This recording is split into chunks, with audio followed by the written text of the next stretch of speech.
overall, I would say I maybe brought in like maybe 10-15% of my own sort of understanding and concept of what an investment should look like. And then the majority, 80-85% of it was really built around by talking with a lot of the industry leaders.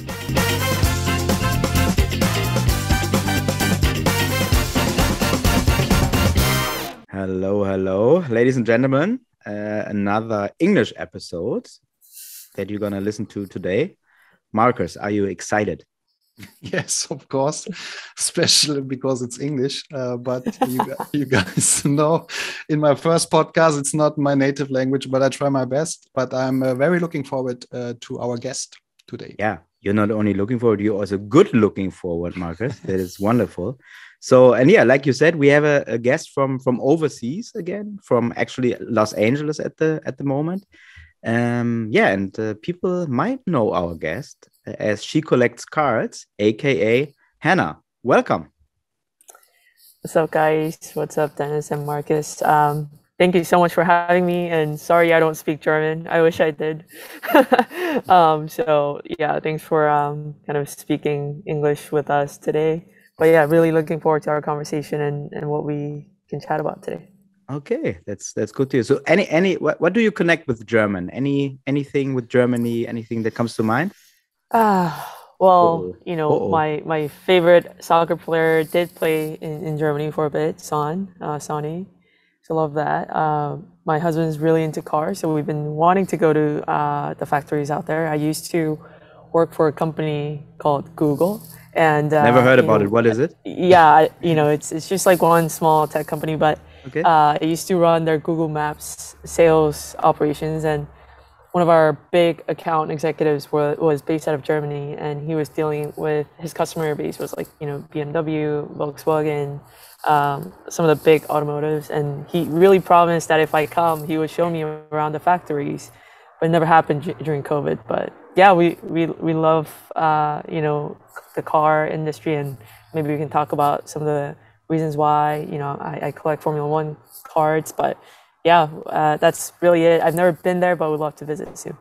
Okay, that sounds wonderful. You're always welcome. Open invitation, of course. Yes. But I don't know how's the weather now in Hamburg, but last time it was raining in Hamburg, and here in Frankfurt it was sun is shining. I don't know.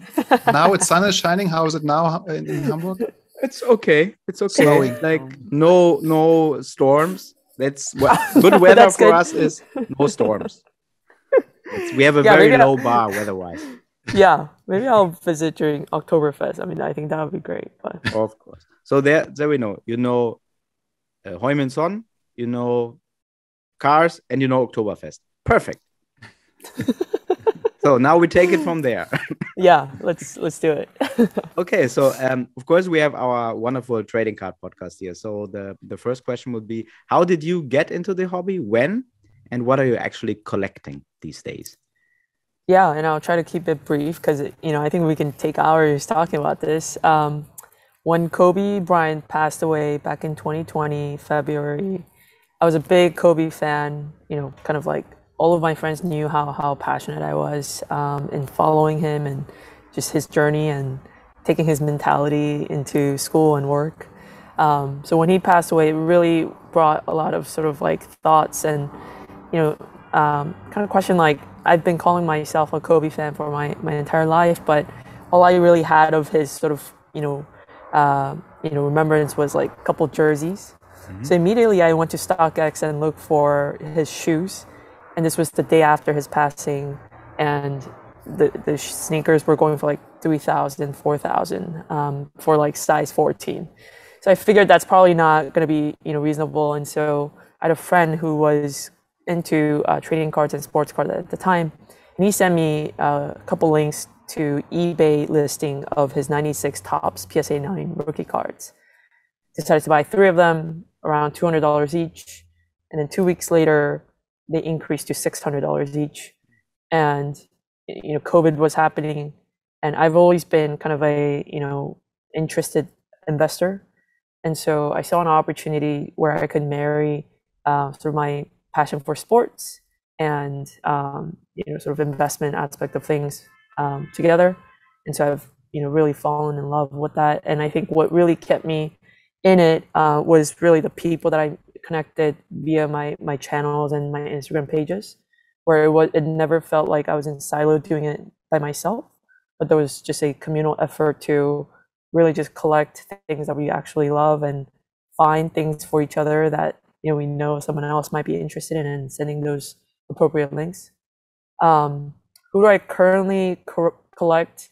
So I still do have quite a bit of LeBron collection going. I don't have any Kobe cards anymore. There was a point in time, about maybe a year ago, when I live in LA and Kobe cards just fly off the shelf always. But there was a point in time about a year ago when just everybody wanted my Kobe cards, and it didn't make sense to keep them at the sort of values that I could kind of offload them for. So currently I have some LeBron cards, but mainly my main bread and butter has become Formula One cards. For two reasons. One, absolutely love the sports and ended up opening those boxes at a very reasonable price when it first released in 2020 by Topps. But also, I think I enjoy it because it has seen just a tremendous value increase that it's hard for me to just kind of let those go and like move on to something else. And so I've really enjoyed and like the amount of people that I've met in the Formula One cards sort of community who never collected cards, but they came in because they're actually Formula One fans. That's been like incredible to build those networks. So that's why I kind of mainly collected it. Okay. Yeah, this is crazy because if I understand you right, you just started buying your first cards just before COVID was starting. So just before the hype, you start collecting the big hype. Let's say it like this. Yeah. Right. I know, there were some runs already happening in 2018, 19, but yeah, I would say, I was able to hop on to this amazing hobby. And prior to this, I really didn't really have a hobby. I mean, if you want to call hiking and running a hobby, it's really not, but I didn't have anything interesting aside from like sort of work and my family. But yeah, it really gave me an escape out of sort of the mundane day-to-day, I would say, and brought a lot of excitement, especially through the social media and content creating part of it. That's very cool. Yes, and especially the Formel 1, I have to say in Germany also it's coming more and more, and I have the feeling it's not ending. So the trend in Formula 1, I don't know, we have a card show some weeks ago here in Germany in Kaiserslautern. It was one of the biggest card shows we had in Germany, and they opened I don't know the name of the box now, but it was where only 7 cards are in. I don't know. Was it the Dynasty? Maybe? Yeah, exactly. They opened the Dynasty, and everyone was going crazy with this box, and I have the feeling it's not ending, especially in Formula 1. And also I have to say, me personally, now I'm starting looking again Formula 1 because it makes now more fun. It's not clear who's winning, so now it's right. Exactly. Yeah, and the Schumacher name, I know in Germany, it's like it's nothing to overlook. I mean, it's definitely becoming more even level field, and I think there's like history where when there's not much of an innovation aspect in the cars, it's very clear who's going to win for how many years. But now we have a very young generation of 6-7 drivers who are all 21, 22 years old, all in sort of similar cars. Obviously, some more superior than the other, but with contracts being shorter as well. It's just a little bit more exciting than it was before. And then it's incredible, technology based now. So it's not just how good is a driver, but it's a lot of it is dependent on sort of the improvements they make on the car every race. So it's very exciting times. So yeah. Yeah, 100%. I mean, Germany is struggling now because I read like yesterday or the day before that it might be that next season we have no Formula One driver coming from Germany since 1981 or something. Yeah. So let's see if gotta get to work. Yeah. I have a driver's license, but nobody's calling me. I don't know, like it's not my mistake, obviously. So I would do it. But I mean, especially in the US where you're based, like Formula One, also like the whole sport got way more attention the past years, especially also through this Netflix show, Drive to Survive. I heard a lot of people jumped into that. That's right. And I think it's just a testament of the power of Netflix here in the States and across the world as well. Through Netflix, we're seeing, international films becoming #1 viewed film, etc. I don't think those platforms were necessarily available in the past. Like, for example, I don't know if you guys have watched Squid Games. It's entirely in Korean language. Nothing is in English. However, it just became an insane sensation across the world. So similarly, while Formula One in the past have, predominantly been in Middle East and European sort of like fan base, I think through Netflix, and of course there's a lot of dramatic, like accentuation in the series that necessarily may not reflect reality as with all things. But those things really kind of caught fire. And Netflix did a tremendous job of like putting it in the right eyes, right audience. And then kind of with synergy with that, with Austin already being here, but Miami starting this year and then Vegas being planned for next year. There's just a ton of, opportunity for fans to engage, more directly, not just on their TV. And, obviously like there's a ton of billions of dollars going into this industry currently, by one of the wealthiest people, in the world.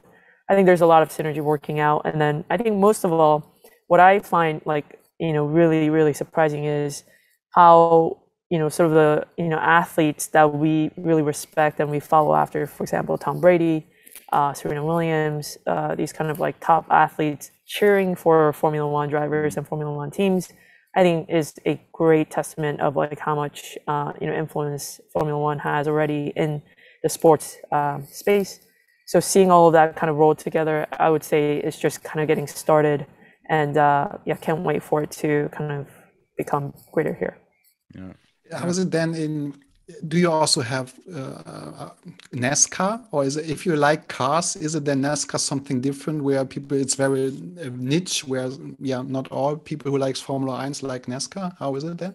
Because in Germany, NASCAR is not a sport. Really interesting.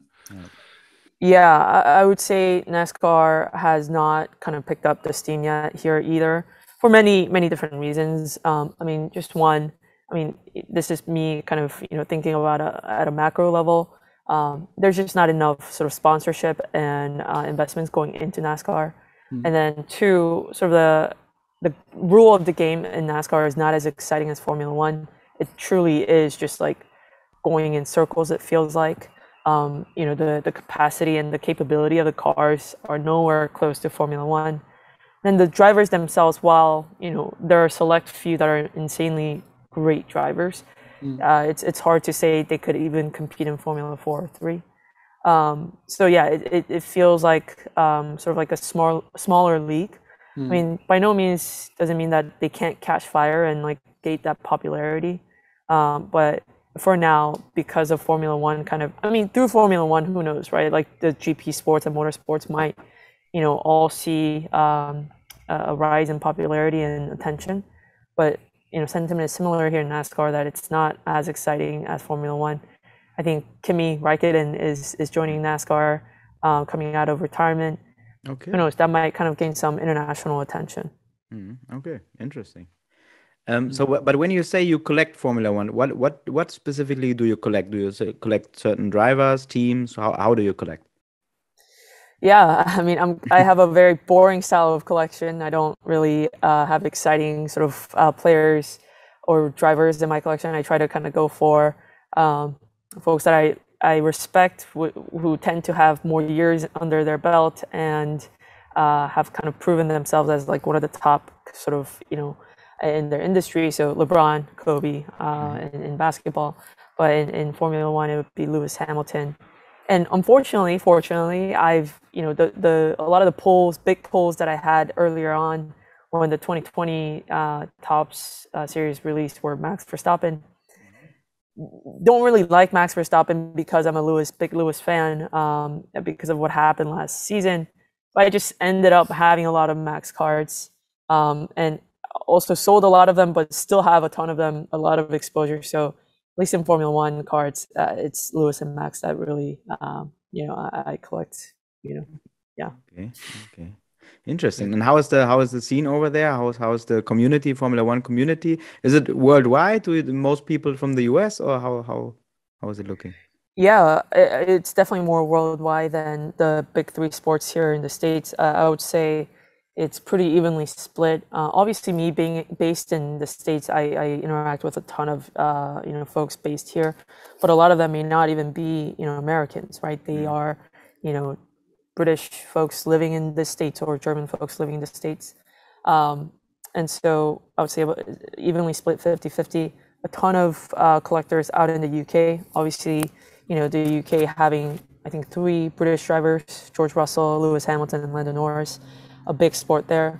And also a ton of, Southeast Asian collectors who are into Formula One. That I actually don't understand fully still. I mean, Japan, obviously big car scenes, but they really historically have not had that many, I think 2 or 3 Japanese drivers in Formula One. Yuki Tsunoda, currently active one as well, but I really don't understand the connection, but they absolutely love that speed aspect and the race. There's obviously Suzuka in Singapore or in Japan, and then Singapore has their own GP, and then I think Shanghai might have their own next year. So maybe those are some of the reasons, but yeah, I would say it's pretty evenly split 50-50. Okay. Interesting. I want to come back to your start, because if you said you start mainly just before COVID starts, and now if I go through your Instagram profile, which we also, of course, have linked in our podcast description, you see you met a lot of very interesting people already in the hobby. If I just see George Lubac, Ken Golden, I don't know, just to name a few of them. Can you, because we have also a lot of new collectors in our hobby, but also let's call them old dogs or whatever, but who are already longer in our podcast. I think also Helge, right? He's the most participant guest in our podcast. He was 4 times in our podcast. Can you take us a bit how you train or learn by yourself in this years now that you come now to this state what you have today, and how the people you met already help you in your collecting life? I would say I'm a product of the people that I've been very fortunate enough to meet, network with, and even have relationships with. And I say that because it's been so short for me, right? In retrospect, 2.5, 3 years is not a long time to kind of understand a market to its fullest. And by no means have I kind of grasped like the entire industry at all. But I would say it's like twofold. It's one, like the card collecting industry is not so large of a scale yet, enough that it would take a person 10 years to learn. But I think when you understand the fundamentals of a natural cycle of a business and the investor thoughts, because in this hobby we have a very clear delineation of those who came in to make money. Not that that's a bad thing. We all need some kind of money to live. And then there's definitely folks that are purely collecting, meaning they do not care about sort of the value of the card, but what matters to them most is that connectability to the card and the significance of the card and what it symbolizes. So it's one, very psychological, and two, it's like any other sort of market driven, capitalism driven market. And so I had a little bit of understanding of that. Like I mentioned, have invested quite a bit before coming in, and also having worked in sort of hyper growth organizations and seen like the leaders, how they think, how they make decisions, how they operate at companies like Netflix, Box, Google.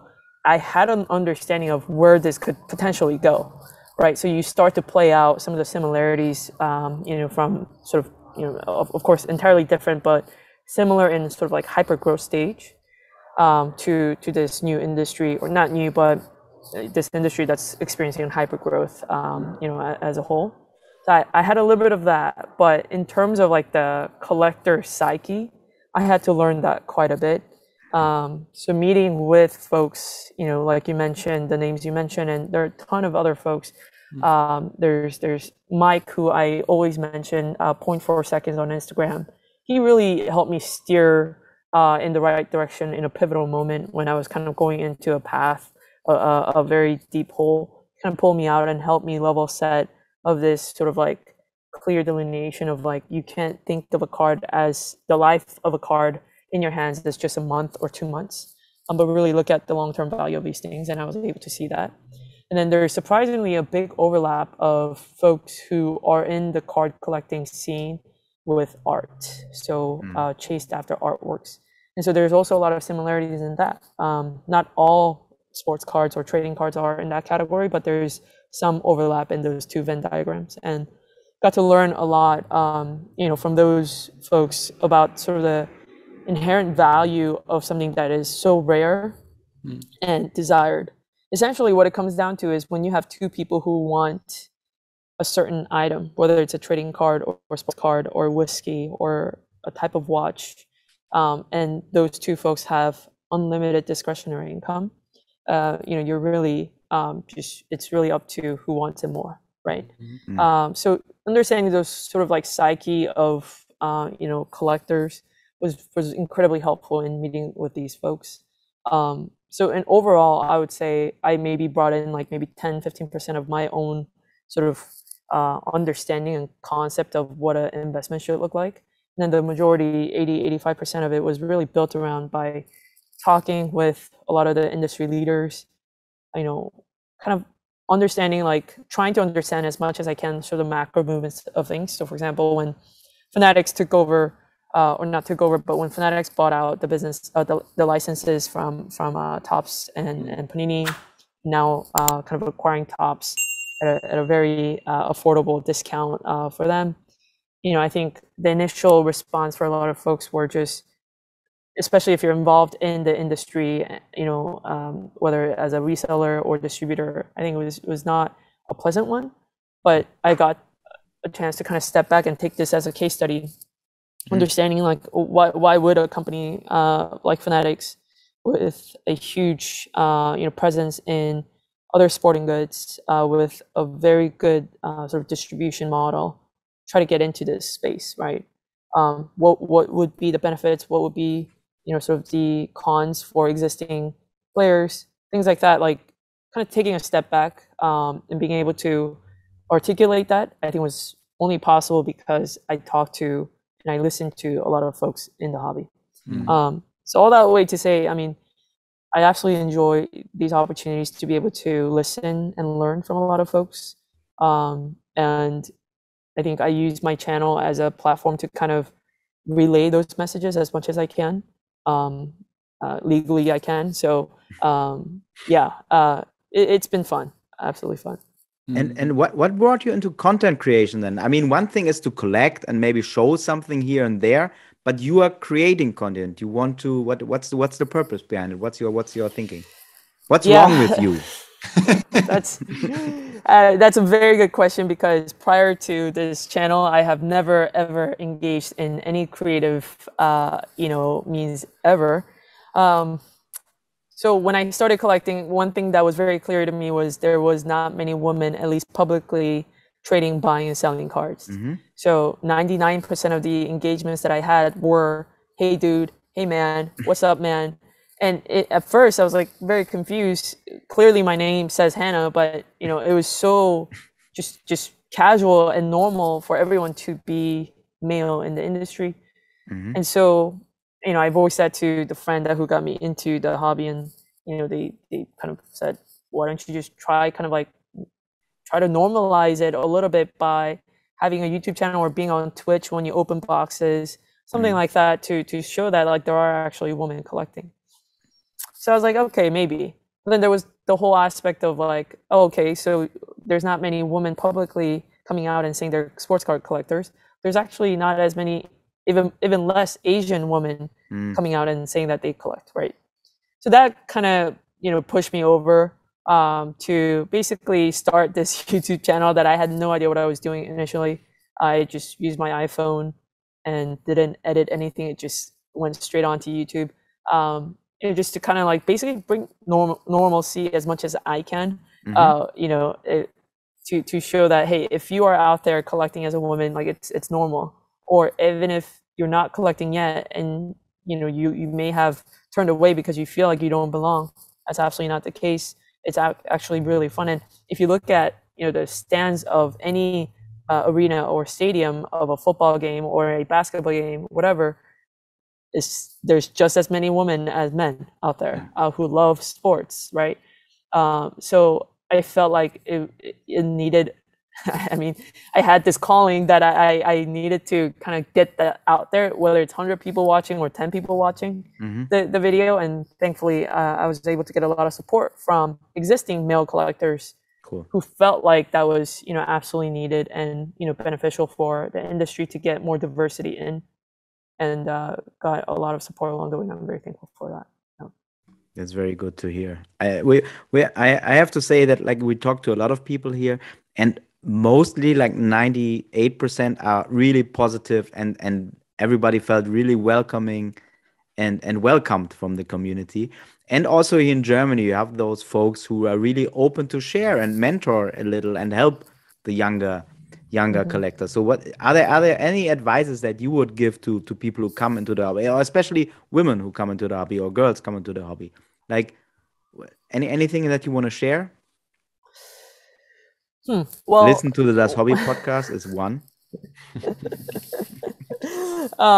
I don't know if I'm in any position to give any advice, but if I was kind of talking to a new collector, I would say don't be afraid to like actually just reach out to people, whether it's on social media or on YouTube comments or anything, because one unique thing about the hobby is everyone is having so much fun that they will share whatever information with you just because of the pure love for the hobby. If that makes sense. Like, you don't see people, it's almost like you go into a grocery store and everyone's grabbing you and telling you all these deals that are at the shop. That's what it kind of feels like, this community where we're just so obsessed and so like in like tune with the hobby, that even if a new person that I've never met before digitally reaches out to me asking about something like, hey, like, is this box a decent box to open, or hey, how did you get into the hobby? Like, I'm writing essays about it, right? What is my thought? What does the market think? What's the downside of it? What's the upside of it? But hey, here's ultimately your decision, and best of luck. Let me know what you end up pulling,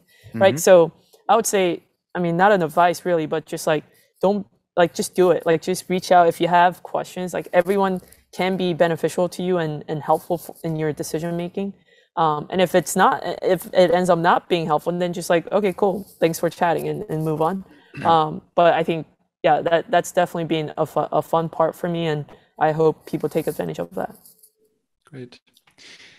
To look a bit in the future, you mentioned already the Fanatics Topps Panini future. Let's say it like this. What do you think from you personal, where the hobby looks like in, I don't know, 2-3 years when Fanatics took over? What will change, or what do you hope will change? Can you share a bit your thoughts about that?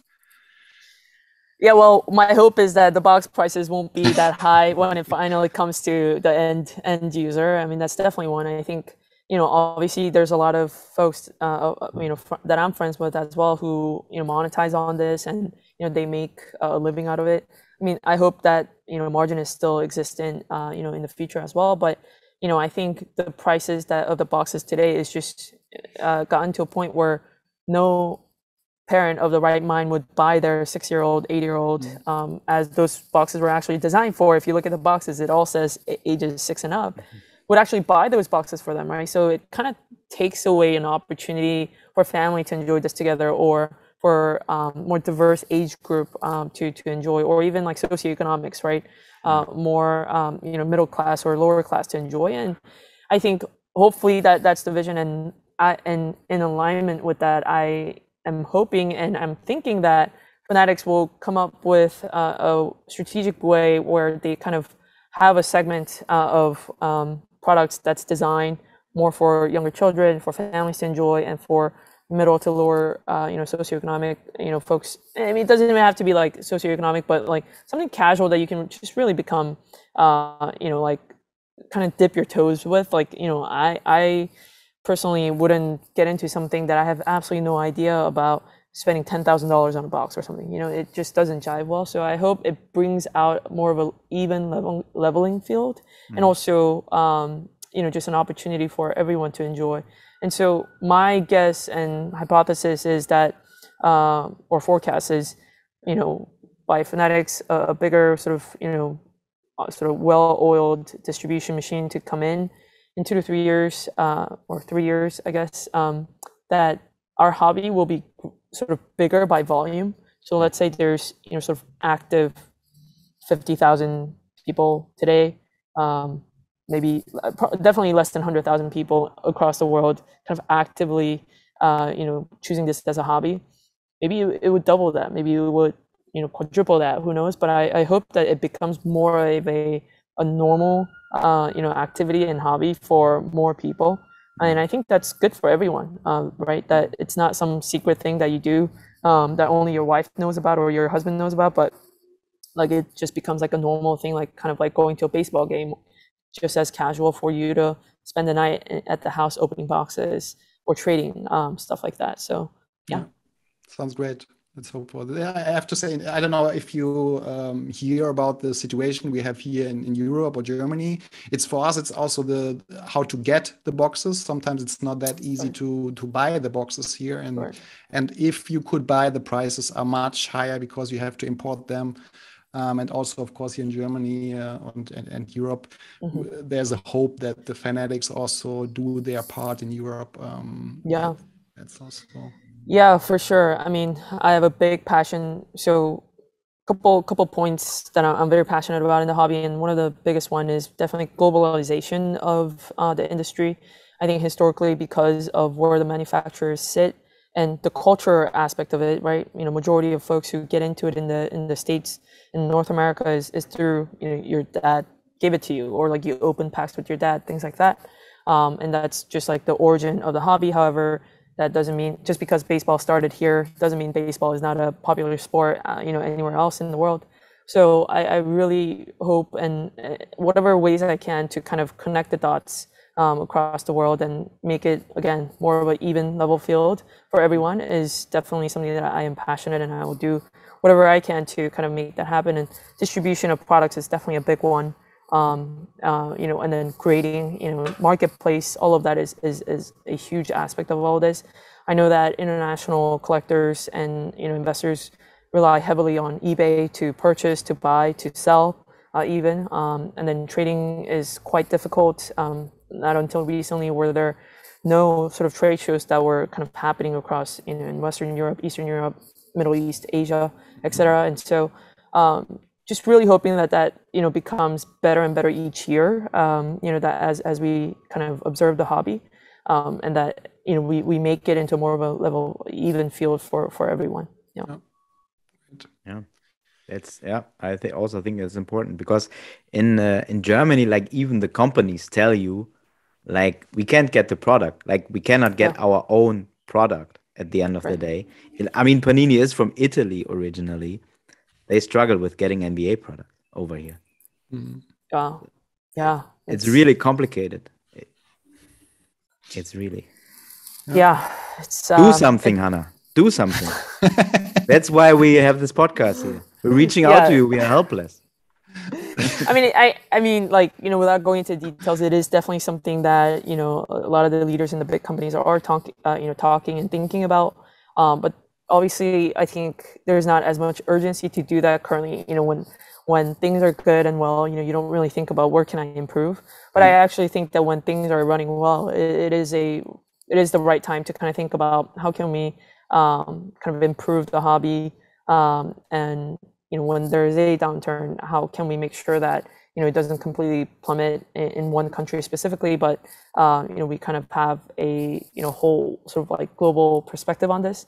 And so, it is definitely something that people are thinking about. And there's obviously noises, right? Like in a positive way, folks like you guys, there's tons of people around the world who are kind of voicing this directly to fanatics, collectors, PVCC, golden, whatever you want to call, and kind of voicing like how sort of the lack of infrastructure is deterring away potential new collectors who are well-meaned and, really want to get into it. And so I'm really hoping that something does happen, but in whatever capacity I can, I'll try to help push.